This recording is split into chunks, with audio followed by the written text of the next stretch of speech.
ಗದಗ ನಗರ ಹಾಗೂ ಜಿಲ್ಲೆಯಾದ್ಯಂತ ಪ್ರಾಯೋಗಿಕವಾಗಿ ಆರಂಭವಾಗಿದ್ದ ಥರ್ಡ್ ಐ ನಂತರ ಹಂತ ಹಂತವಾಗಿ ಜಿಲ್ಲೆಯ ಎಲ್ಲ ತಾಲೂಕು ಮತ್ತು ಪ್ರಮುಖ ಪಟ್ಟಣಗಳಲ್ಲಿ ಆರಂಭವಾಗಿದೆ. ಅದರಂತೆ ಇಂದು ನರೇಗಲ್ ಮತ್ತು ರೋಣ ತಾಲೂಕಿನ ಪ್ರಾರಂಭವಾದ ಥರ್ಡ್ ಐಗೆ ಶಾಸಕ ಜಿಎಸ್ ಪಾಟೀಲ್ ಚಾಲನೆ ನೀಡಿದರು.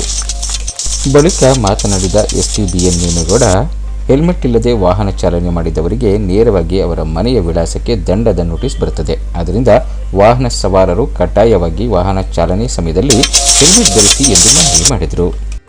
ಕಾರ್ಯಕ್ರಮದಲ್ಲಿ ಶಾಸಕ GS Patil, Ron CPI Bilagi, Naregal police ಠಾಣೆಯ ಅಧಿಕಾರಿಗಳು ಹಾಜರಿದ್ದರು. ಗದಗ್ನಿಂದ ಮಂಜು ಬುರುಡಿ, ಕನ್ನಡ 9.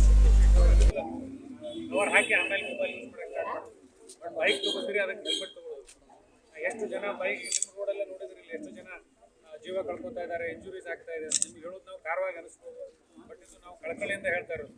ಆ ನಿಟ್ಟಿನಲ್ಲಿ ಒಂದು ನಮಗೆಲ್ಲ ಒಳ್ಳೇದಾಗಲಿ ಅನ್ನೋ ಉದ್ದೇಶದಿಂದ ಈ ಒಂದು ಕಾರ್ಯಕ್ರಮ ಮಾಡ್ತಾ ಇದ್ವಿ. ಇದು ಅತ್ಯಂತ ಯಶಸ್ವಿಯಾಗಿ ಗದಗ ಜಿಲ್ಲೆಯಲ್ಲಿ ನಡೀತಾ ಇದೆ. ಸಾಹೇಬರ ಒಂದು ಮಾರ್ಗದರ್ಶನದಲ್ಲಿ ಈಗ ಈ ಭಾಗದಲ್ಲೂ ಕೂಡ ಇದೆಲ್ಲ ಎಕ್ಸ್ಟೆಂಡ್ ಆಗ್ತದೆ. ನಾವೆಲ್ಲ ಸಹಕಾರ ಮಾಡಬೇಕು ಅಂತ